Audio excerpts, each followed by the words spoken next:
I feel very blessed to have this conversation with you. How you define joy. If you take away or erase these boundaries within you, you will see whether you sit, stand or sleep, you will be joyful. 95% of the human suffering is all generated from within. Self-help, it's called. Anxiety doesn't come knocking. You are becoming anxious.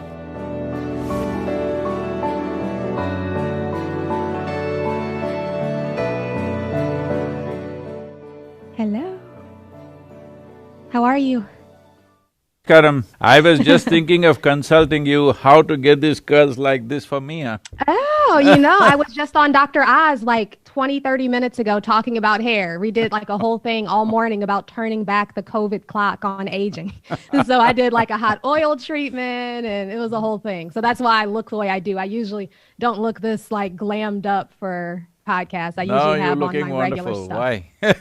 Thank you. Thank you so much. I really appreciate this. I feel very blessed to have this conversation with you. Very blessed. So let's get started because I don't want to take up too much of your time. So I'm going to officially do an intro and then we'll go from there. Okay. And it'll be very, very casual. Okay. I don't know if you know anything about me, but I've been on this journey since I was 7. So it's my whole life. It's everything. So. Okay. Okay.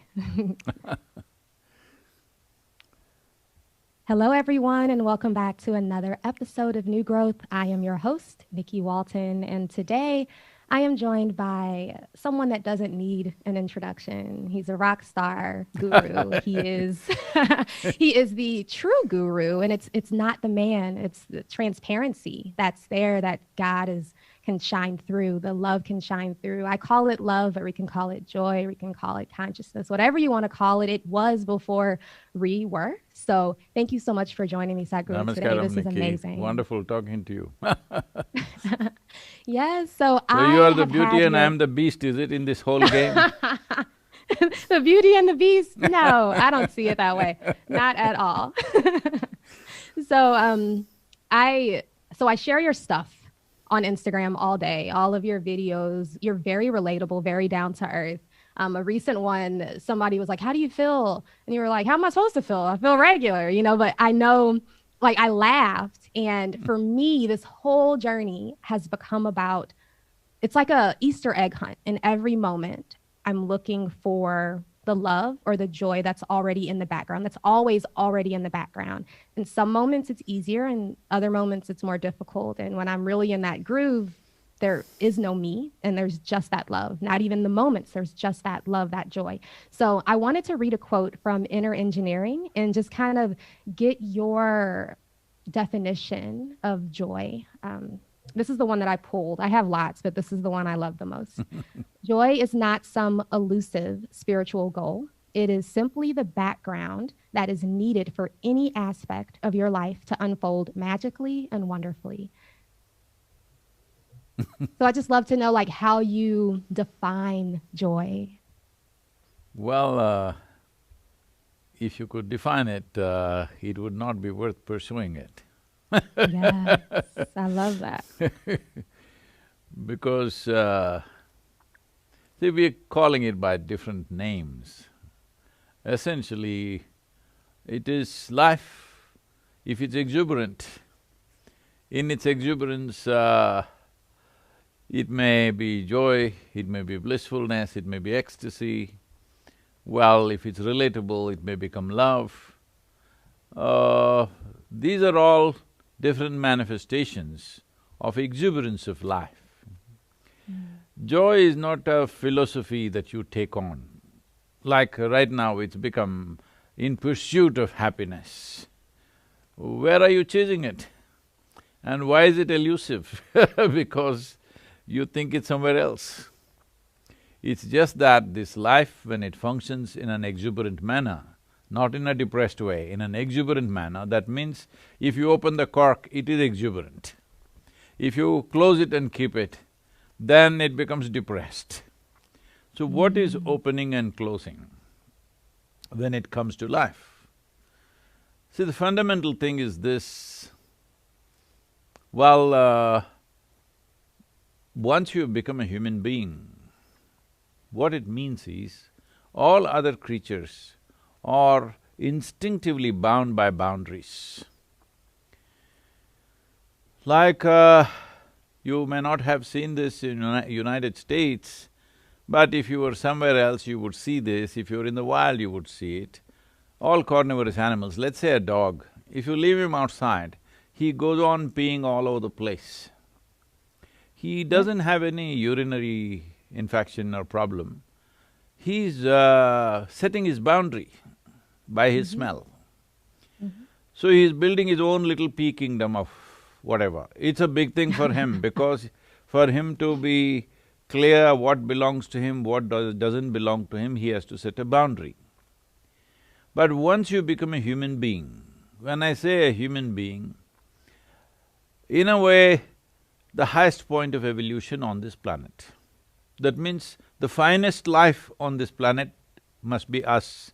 Well, we are proving to be otherwise, that's a different matter, but actually we are the finest life on this planet, most intelligent, most refined, most capabilities in terms of our faculties, everything.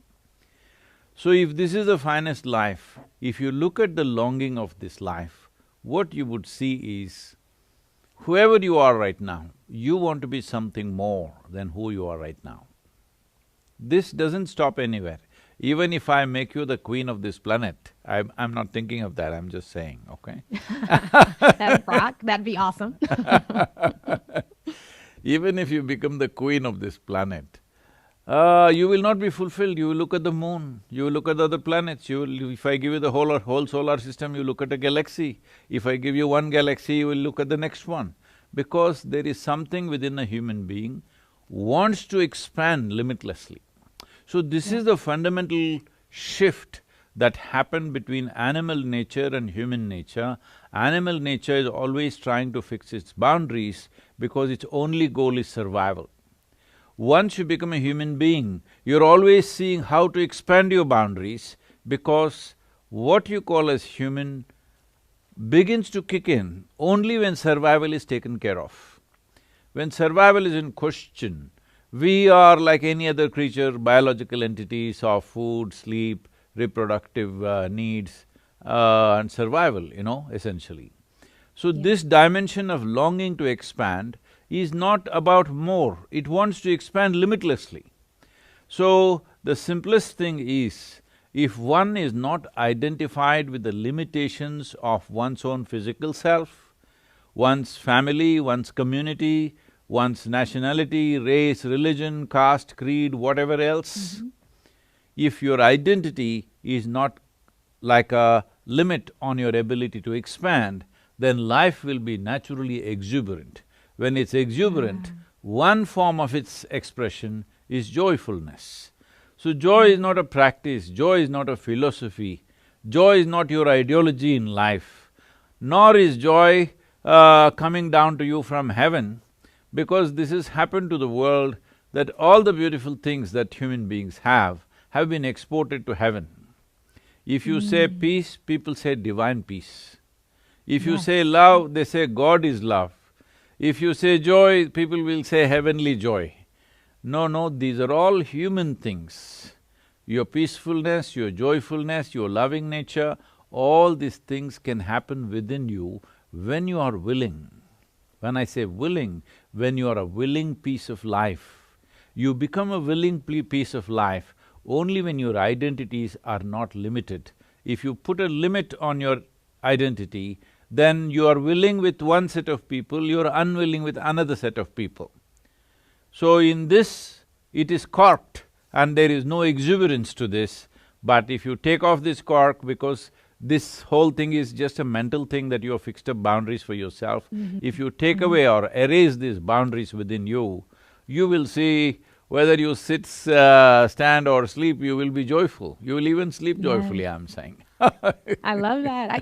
Thank you for saying that about sleep. I have heard and read that unless that awareness that,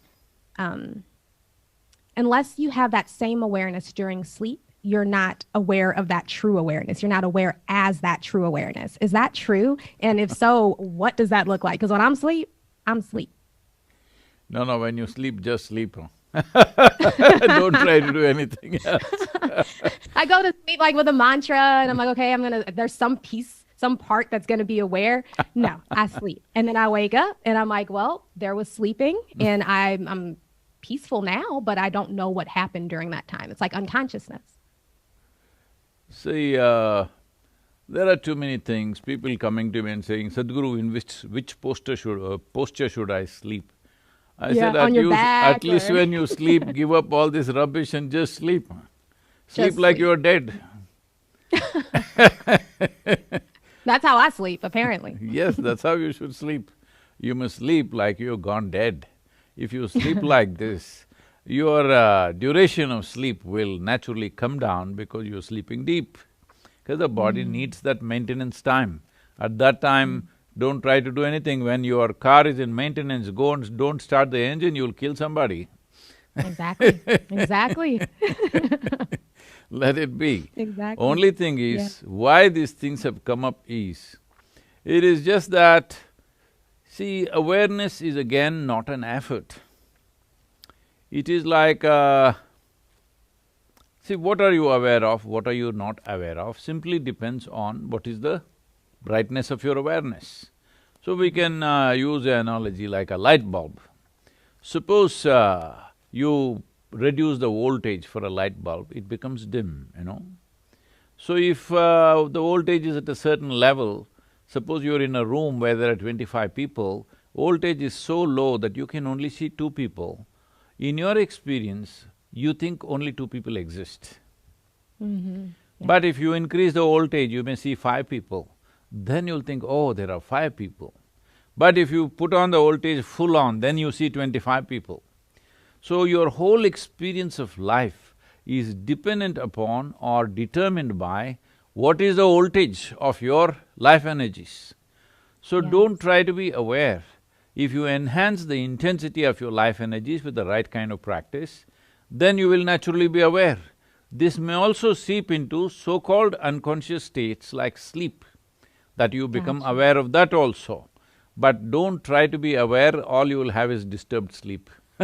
Yeah. Yes, exactly. So in the beginning of my spiritual journey, it was very much like law of attraction stuff, and I would try to feel exuberant. I would try to feel joyful. And over time, very short time, I learned that it did not work. And I would become aware in quiet moments during meditation or even just kind of sitting and doing nothing of a peace in the background that grew to become at times joyful. And a part of my mind would say, no, no, no, we need to be super excited to make stuff happen. And as time went on, I could see that that was coming from that lack, from that corked being of, if I feel super excited, then I can bring something into my experience that is not already here. So the more I relax into that and recognize that it's already here, the more things have flowed in my life, including this experience that I'm having by being able to ask you my questions and share my story. I feel that it is a manifestation of this very natural exuberance that's here. So you're telling me you somehow manipulated me into this? I guess so, these energies. You know, it's like when I'm super stressed out, it's reflected. I see that reflected in the emails that I get and the responses I get from people. But when I not feel with this body necessarily, like not me purposefully being happy or fake smiling, but an inner smile that's just there as long as I remember to turn to it. As long as I remember to become aware of it and kind of live out from there, even if Nikki's upset or nervous. I told you I was on Dr. Oz earlier today. And I didn't even like really have a lot of preparation time for it. So to have that heart racing, but still be aware of peace or even joy in the background, for me, it's like it's very anchoring. And I don't believe I'm deluding myself. So there are 2 Nikkis, huh? That's dangerous, huh? Ooh, tell me more. Because I saw in your bio that you're also a therapist? Therapist. Yeah, licensed psychotherapist. So I went to school in Chapel Hill, North Carolina. Two Nikkis means either you're schizophrenic or you're possessed. Ah! So am I possessed with love? Can I be possessed with love? Can I be possessed by joy?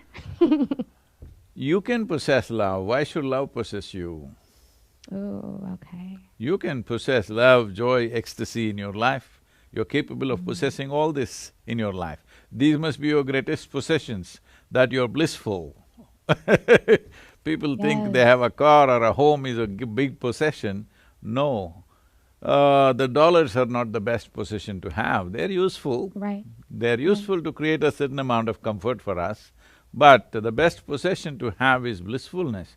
You don't have to be possessed by it, because see, we are looking at these dimensions of life or aspects of life as some kind of quantities or some kind of commodity that we must have it.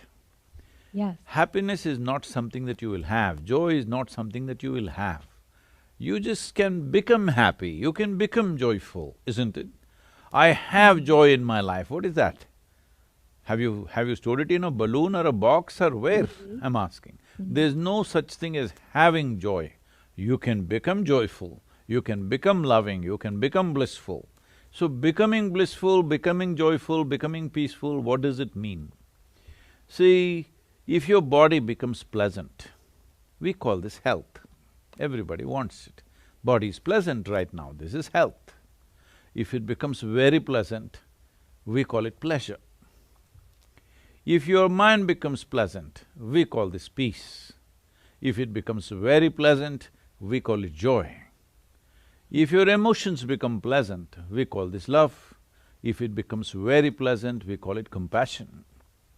If your very life energies become pleasant, we call this bliss. If it becomes very pleasant, we call it ecstasy. If your surroundings become pleasant, we call this success. Only to create pleasantness in your surroundings, you need the cooperation of other forces and people. Because creating pleasantness in the surroundings is a skill of a certain kind. You must be able to put many forces together, otherwise it won't work. But pleasantness of body, pleasantness of mind, pleasantness of emotion and pleasantness of energies are 100% your business, 100%. There's nobody else involved in this. But right now, we have handed this over to so many people that somebody can determine, someone else can determine whether you are happy or unhappy. If someone can determine what happens within you, would you call this slavery? It is the worst form of slavery. Somebody determines what you should wear, what you should eat, where you should be, this itself is called slavery. But if someone can determine whether you can be happy or unhappy, somebody can make you peaceful, somebody can make you… put you into turmoil, this means you are deeply, deeply enslaved. This enslavement has happened simply because you have not taken charge of your faculties. Your own thought, your own emotion, your mental and psychological structures and your physical body not taking instructions from you. If your mind was taking instructions from you, would you keep it blissful or miserable?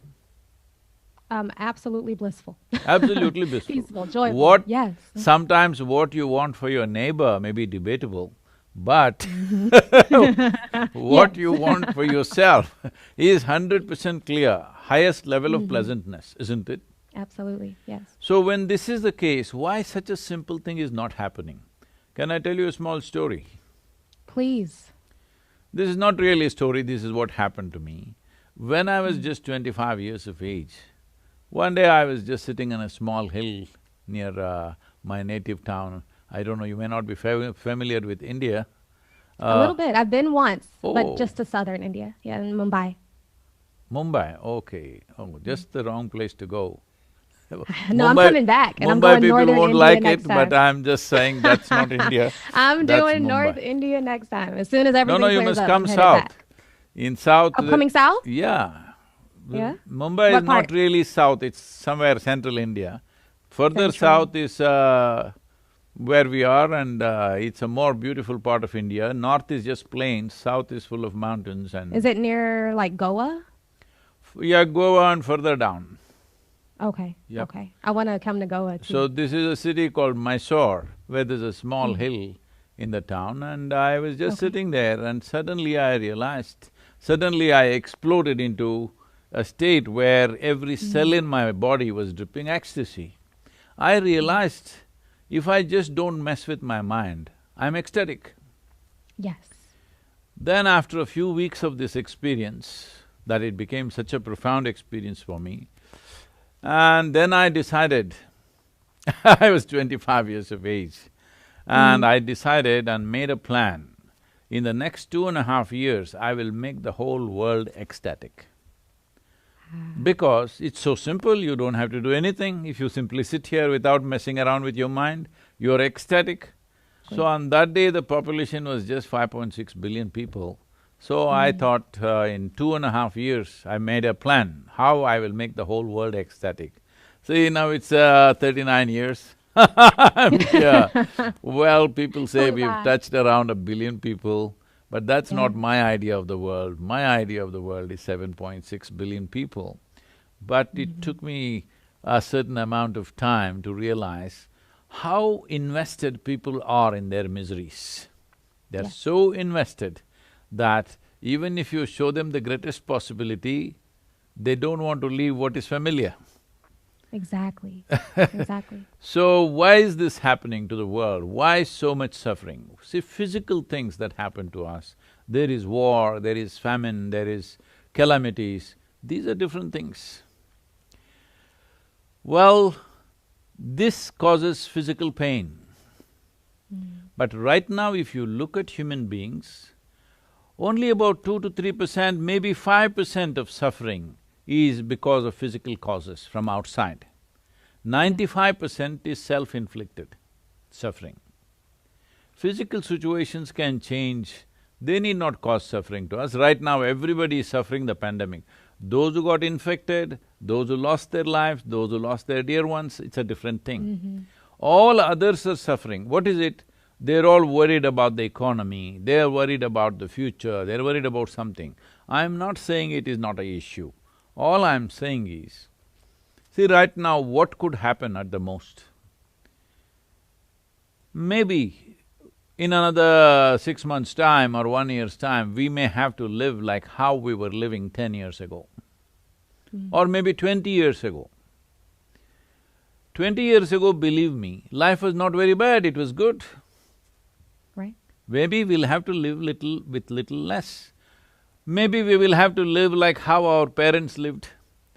Today, how many… for example, I'm saying, this is not against the beauty consultation, okay? For example, how many pairs of clothes your grandparents had and how many you have or this generation has, if you look at it, it's probably 5, 10 times more, isn't it? Except So- for in this case, I have a uniform. I have a uniform, I don't buy clothes like that. T-shirts and skinny jeans. You're and not scarves. good for economy then. No, I'm not. I do order a lot of food, but less clothes. So, essentially, when the caveman lived here also, he was also among them also some were happy, some were not happy. That is not because of the conditions in which they lived in, it is because of the condition of their minds, their ability to use their own faculties. What is it that human beings are suffering if you look at it? Well, they're capable of suffering what happened 10 years ago. And of course, they suffer what may happen day after tomorrow already. So this means that they are not suffering life, they are suffering two most important faculties in a human being, that is a vivid sense of memory and a fantastic sense of imagination. They are suffering these two things, which is most unfortunate, because what essentially you're saying is, this evolution of my intelligence is my problem. Right now, human beings are essentially suffering their own intelligence. If they had half the brain that they have, they would sit here peacefully, no meditation would be needed. If they had the brain of an earthworm, they would sit very peacefully. So essentially you're complaining, why have you given me so much intelligence? We're telling nature, why so much intelligence? So in Florida, people soak it in alcohol every 3 days. in the week, they keep it in alcohol, Yep. 2 days, they Yep. put other kinds of chemicals, to keep the brain preserved so that it's not working too much. Yes, that's exactly right.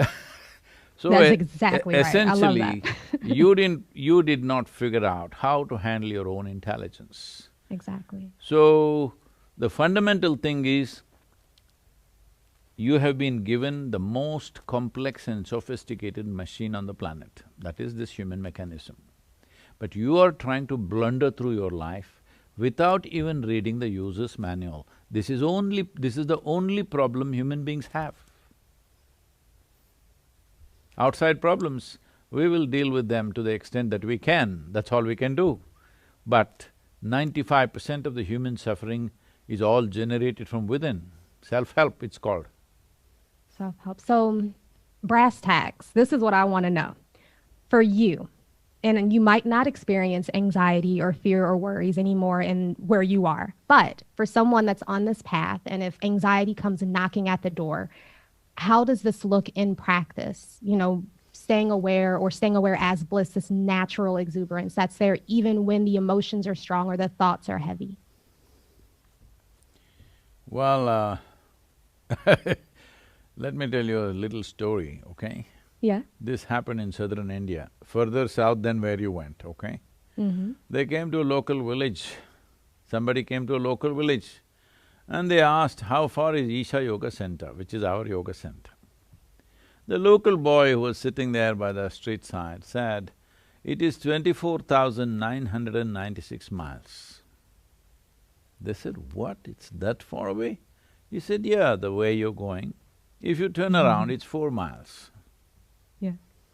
Exactly. So right now you're saying anxiety comes knocking. Anxiety doesn't come knocking. You are becoming anxious. Why are you becoming anxious? Because your imagination is unbridled, your memory is uncontrollable, it's running right within yourself. So essentially, it's your inability to use your own faculties. Suppose it so happens, your hand became an independent state by itself and started punching you in the face. If somebody That's what the mind is doing, the mind is punching me in the face. If somebody else tries to do this, we know how to distance ourselves, we know how to go away, how to handle them. Suppose your own hand starts hitting you in the face, what is the answer for this? They will lock you away. You have to get control of your hand and not do that. Yes. Either your hand should take instructions from you, or somebody will tie it down, or maybe they will amputate it if it goes out of control. All these things, right now, that's all that's happening with your mind. Your thought, your emotion are running away on their own. They're not taking instructions from you. All your faculties should take instructions from you. Only then they're worthwhile faculties, otherwise they're a big nuisance. Right now, unfortunately, most people are making their own intelligence into a nuisance. See, in my understanding of life, I feel intelligence is a solution for everything. But right now, everybody is trying to prove intelligence is the only problem they have. So anxiety doesn't come knocking, you become anxious. You become anxious, and then because you're in this practice, you recognize, I've become anxious, and then see what's also here or what is here, instead of walking, like you said, 5,000 miles in the other direction, recognizing what's here. Is that the practice? Is that what you do in a moment like that for people that are still dealing with that heavy mind? See, all they have to see is, the fundamental thing that they have to absolutely recognize is, human experience is caused from within, pleasant or unpleasant. Whether it's joy or misery, both are caused from within us. What is happening from within us must happen the way we want. The world will never happen the way you want 100%. World will never ever happen 100% the way you want. I'm saying your own family, if there are 2 people or 4 people in the family, they will never happen 100% the way you want them. If they happen 51% your way, you are the winner. No, I'm not talking about the election, I'm just saying We are not touching that. Very, very happy. I'm saying if your life is happening little more your way than somebody else's way, it's great. Yeah. But it will Yeah. never ever happen 100% your way. Yeah. It's just not possible. So, what is around you, the world around you, people around you, life around you will never happen your way. But this one life must happen your way, isn't it? If this Yes. one doesn't happen your way, you're a lost case. Absolutely. There are no quick fixes, there are no adjustments to make. You need to just understand this. Human experience is caused from within. The seat of your experience is within you. You are not sitting there, that's a problem. You are not at an individual, that is the problem. You are identified with too many things. Right now, the way when people say, my life, if somebody says, my life, you're supposed to look, where is this life? Is it in the office? Is it in the bank? Is it in his car? Is it in his home? Is it in his wife or husband or children? Where is this life? Because he thinks all this is his life. This is not your life. These are arrangements you made to facilitate this life to happen in the best possible way, isn't it? Yes, definitely. You made these To give you arrangements, the most comfort. but now you're mistaking the arrangements to be life. Right. You sit on a chair for your comfort.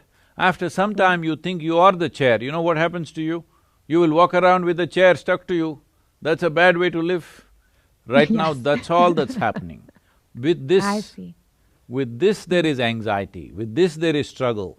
If you clearly come to this place, what is you, what is not you? If there's a distinction, there's a simple process that we have set up, millions of people are doing this around the world today. It's called as Isha Kriya. It's free downloadable for anybody who wishes to do it. This is a simple process to create a little distance between what is you, what is not you. When I say what is you, what is not you, this very physical body is something that you gathered over a period of time, isn't it? You were not born like this, it happened. So what is this? That lot of food that you're ordering, I'm sure you're not eating that lot of food looking at you. I like fried, greasy, cheesy things. I'm doing better though. Maybe you're looking at them, you're not eating them, I can see that. So, the food that you've eaten has right now transformed itself into your body and be like this. Where did the food come from? Just the soil that you walk upon is food, food became like this. Someday, once again, this will become part of the earth. So this is yours, this body is yours, but it's not you. Similarly, your psychological structure, these are millions of impressions that you have taken in, and it's formed itself given itself a certain shape and a form and a quality. Now, this is also something that you gathered. What you gather can be yours, but it will never ever be you, isn't it? So if you bring the distinction, all your problems are over. Got it. That little distance is needed. And is it a matter of remembering that distinction? See, if you make your life energies very intense, you will see naturally physical body and your psychological structure will move little away, it'll give you little space. It's like, see now I'm wearing loose clothes, always you're conscious that these are clothes. Suppose you wear really super thin, tight, skin-tight nylon clothes. After some time, you don't know which is you and which is your body. It becomes one with you because there is no space. So where there is no space, there is no perception of what it is. Because there is no perception, you don't know how to deal with it.